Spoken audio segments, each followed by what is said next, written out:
please give a very warm welcome to our professor Fabio Dovigo.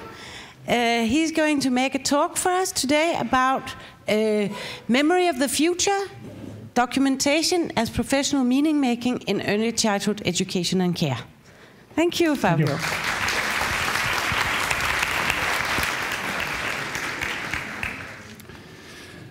you. Godmorgen. Hvordan er det?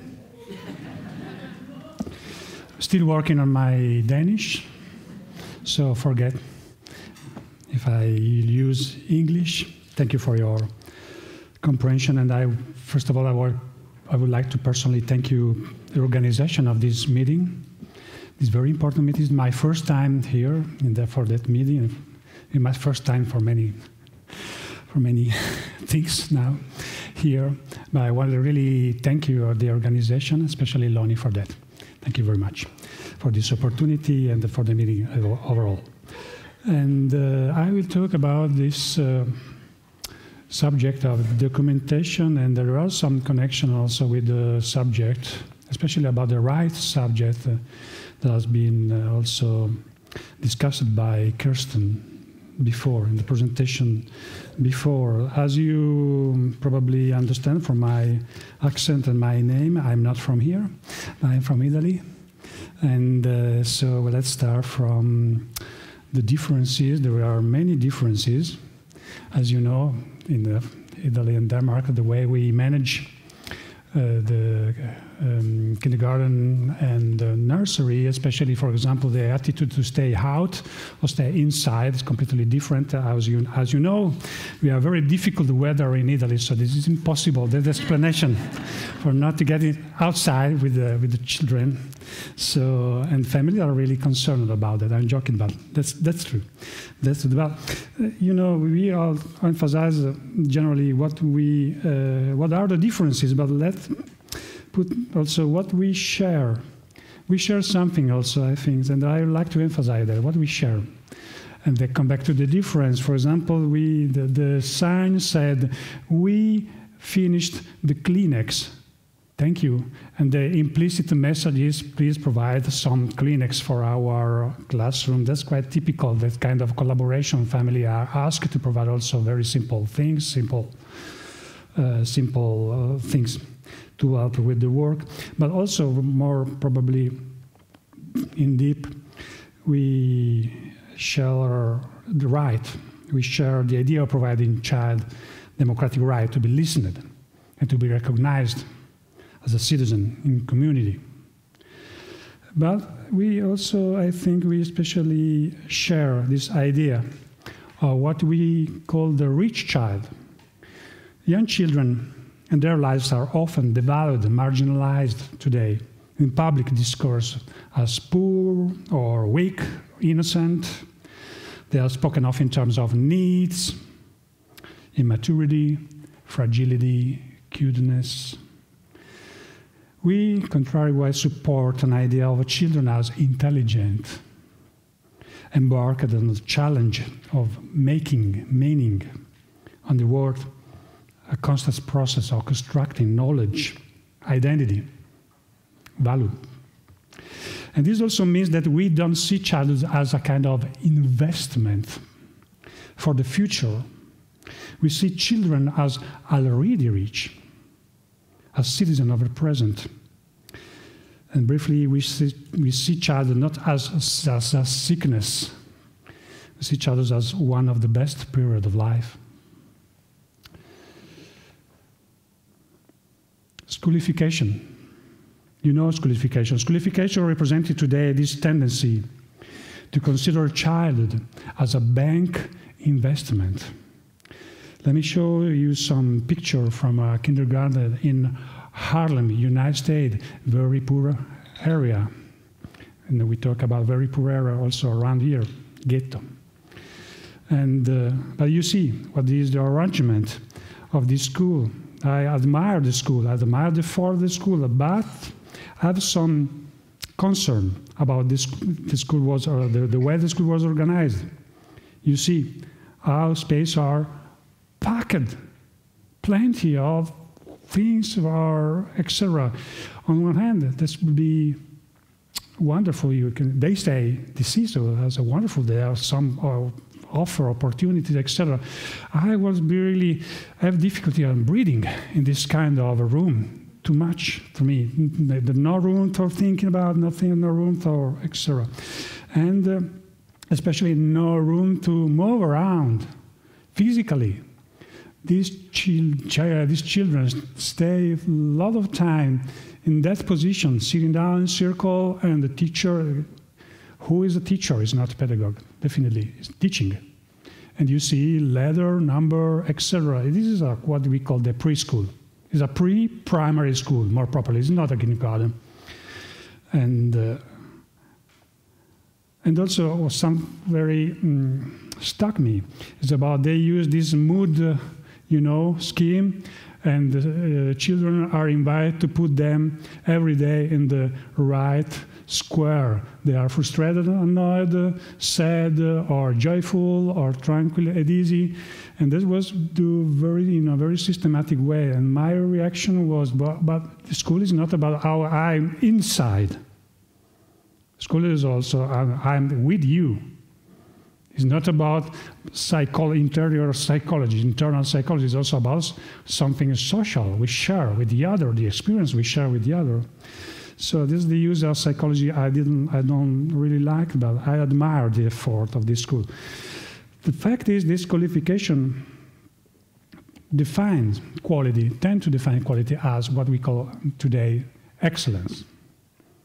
And this also means that school, kindergarten, preschool is based on competition and selection, and which in turn led to frame education in terms of label and standard. But we know that every child is excellent in his, her own way. Our task is to help children discover in what they excel. So we support a different view of quality as a meaning-making process. That implies that we struggle to interpret what we see every day. We take responsibility for making decisions on the basis of the values we deem important, and in relationship with the others, in dialogue with children, colleagues, and families, as a part of a true act of democracy. Of course, society has the right of expecting outcomes from education, but we also have the right to discuss about these outcomes. The pervasive model of seeing educational outcome based on control and prediction need, to my opinion, to be rebalanced. We have to take into account and acknowledge the role that surprise, improvisation, creativity play in education. And that's the reason why we need to make the work in early child education visible, as nowadays it is mostly invisible. If we don't communicate, document what the children make and what we do as pedagogues, our work quickly fades away and consequently tend to be underestimated. Making visible this work means to make nursery and kindergarten permeable, accessible. I just want to show you an example with this video. We shoot in a very normal school. We have a very special school in Italy as Reggio Emilia. This is not Reggio Emilia, this is a very normal school. So let's see if we are able to show you.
Hope you find something that surprised you, maybe something that you already know about how you work with children in school.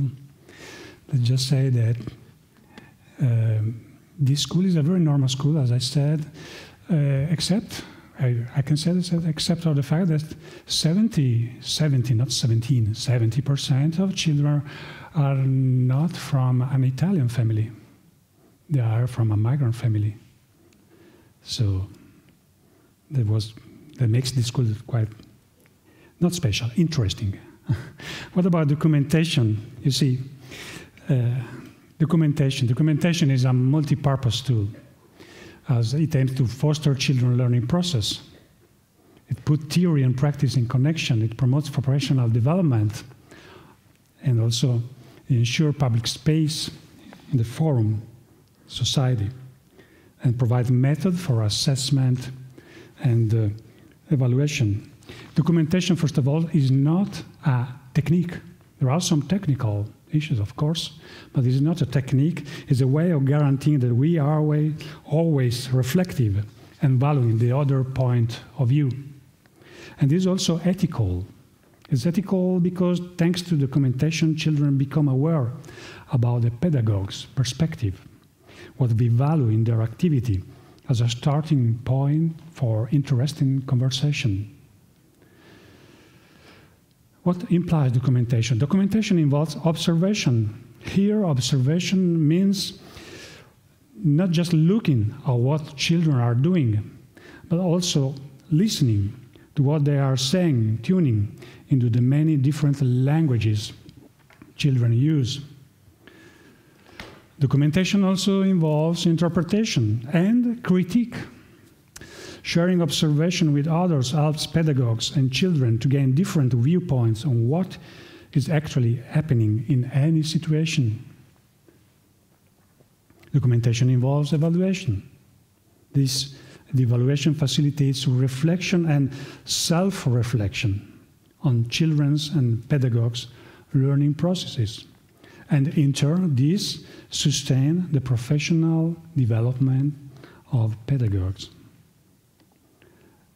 And documentation involves community building. Children who grew up together seek the opinion of their friends and stimulate them to express their points of view. They feel the thoughts of others as an integral part of their way of thinking. This creates a social and personal connection, what we call inter-autonomy, not interdependency, but inter-autonomy.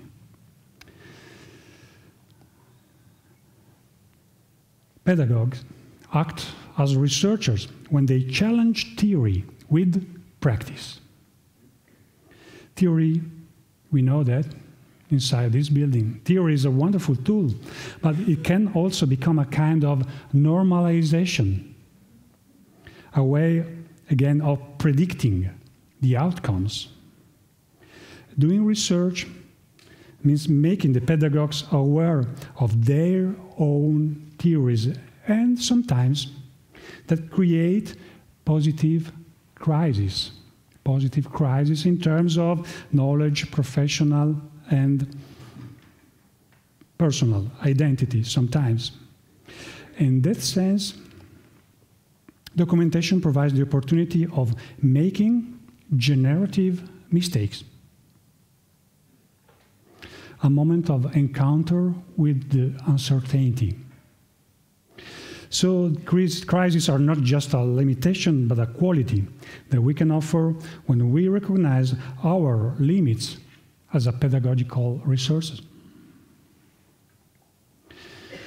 This also means that we accept that we are unfinished, in a state of permanent change, as our identity is built on dialogue, a process of reciprocal transformation, or, as I said, building inter-autonomy with the other. This is also why children are indispensable and incredible resources, because children's search for meaning in life pushes us to stay open to fundamental questions every day. And this also leads to support and develop differences. Not just to recognize differences, to develop differences. Not only in terms of individuality, but also as different languages, different means of expression. This way, by valuing expression, we support and develop recognition, reciprocity, and solidarity as a vital part of our community growing, our togetherness. Finally, working in early childhood allows us stay in contact with dreams. Not the dreams that dissolve in the morning, but dreams we cultivate with open eyes, with our imagination, daydreams. Children are very good in helping us to do that by developing our collective ability to use all our senses to explore and play the game of life. Documentation is the memory of this generative play, is a memory of all our possible futures. Thank you. I know there is a question time after presentation. And also I would like to offer this question to you as a kind of dialogue or maybe inspiration. And so the floor is open to your question or comment. Thank you.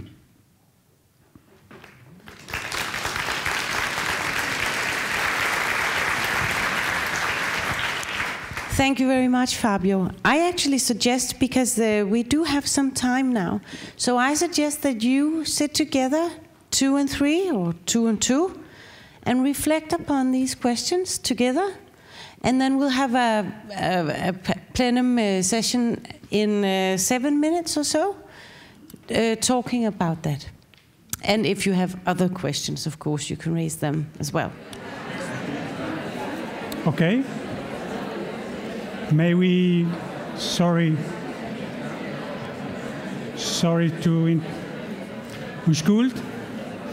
to interrupt you. It's difficult to start conversation, then stop conversation after 10 minutes, I know, especially on big topic like this. Okay, yes. I want just to know if you can share your comments or question or whatever. They are welcome.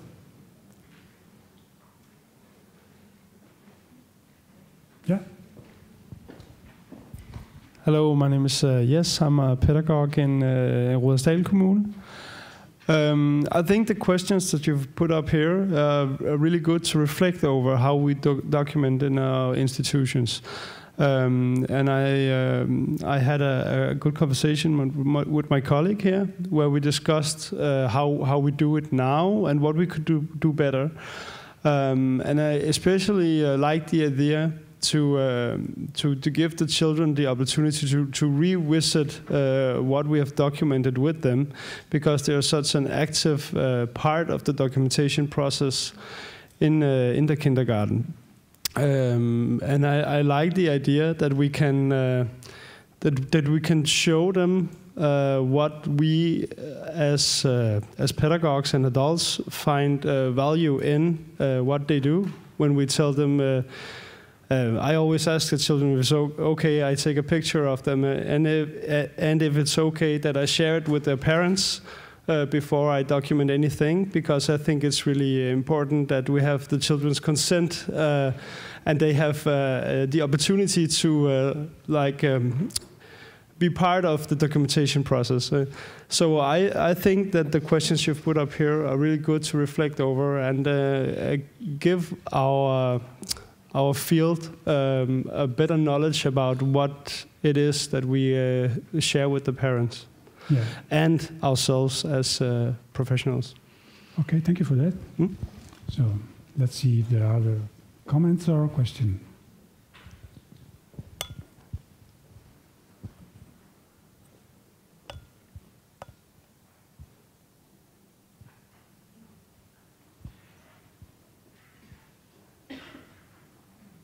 I think there are some other questions or comments, because you discuss so lively. Yes. I saw that. Og jeg tilbyder gerne at oversætte, hvis der er et dansk spørgsmål, som jeg skal oversætte til engelsk.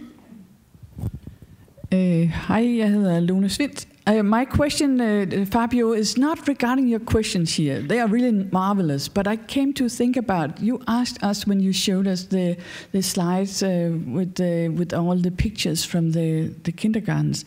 You asked us, are you surprised by anything? I want to ask you that question. Are you surprised about, what are you surprised about regarding those pictures that you showed us in your film? What tend to... The intention. The intention? Can you elaborate? The intention was, it was part of a larger project working on how children discuss, as you did just 5 minutes ago, to discuss, argument, also sometimes intensely, about something, about playing, about, especially, for example, the rule. I remember also Dieter was mentioning something like that in the past conference on early childhood, how they discuss about the rules, and they create a rule, and the rule that doesn't make so much sense to us as adults, but the discussion was important. This was part of this project, so there was also video and also...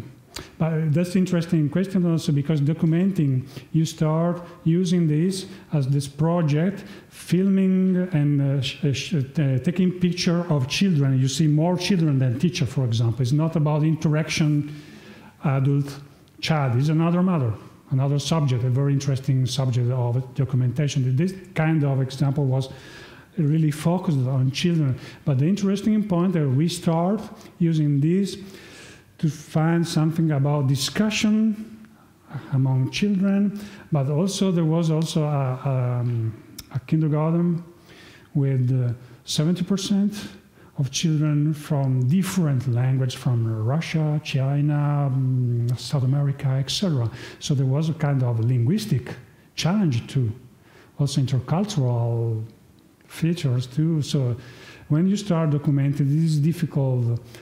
Differently from our point of view, as coming from university, you want to focus exactly a certain point, a certain topic, etc. But when you stay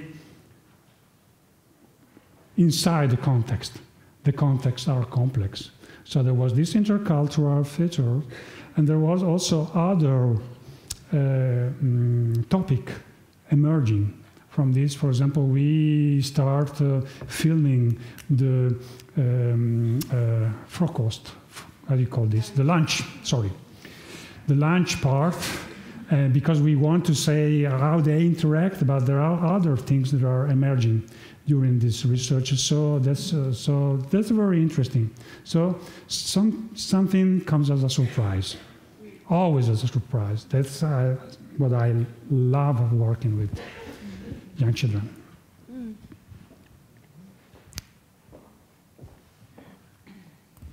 My name is John Kreisler, professor here. I liked your presentation very much in the sense that it questioned, if I understood it correctly, what would you call it, a too rigid understanding of what documentation is, that it becomes too much like numbers or like something that we do from predefined categories and so on. And there you, I think, question it and soften it up in very nice ways and makes documentation a thing for much broader reflection. And that thing I like. But I would like to ask you, doesn't that also pose a third question, which is that what is the price of making everything an object for documentation? Does that become some kind of predatory mentality on life itself, where existential or spiritual or aesthetic aspects of just living or taking a walk or just having a good talk becomes a purpose in itself? Very good question, thank you. I think that really this is a real concern. And you know, in Reggio Emilia they said, the founder of Reggio Emilia, he always said, we want a school a transparent school. And as though I admired this person, Loris Malaguzzi, this very intelligent man, fantastic. But I disagreed with the idea of a transparency. I think that school has not to be transparent, exactly in the sense you mentioned, because there are some privacy. School cannot be transparent in that sense. School, to my humble opinion, has to be accessible. Accessible means permeable, more accessible. That means that you open the door, but the door can stay open, but sometimes you say, this is private, please. Because it is part of our life. I don't understand why in kindergarten there is not a privacy issue. There is a privacy issue. On the other hand, I say that we have to explore and discover, asking it. The only way of solving the problem of privacy is asking people. But asking doesn't mean just having the formal consent from the family. Of course, this is the basics. But asking children for their consent, that's a more complicated question. But there is a very interesting question to be posed. And I think that the solution in China, this is something I appreciate in documentation, and we do that together. It's not me asking you just the consent to use your image, etc. No, we do that together. We take pictures together. So in a sense, that's solve the problem from the scratch. That's the idea. But I really agree with your concern, because children are overexposed, not in this kind of documentation, especially on, of course, Facebook and the usual. Huh? We know the problem, of course. Well, thank you very much. Give Fabio a hand, and thank you for thank you for an interesting discussion.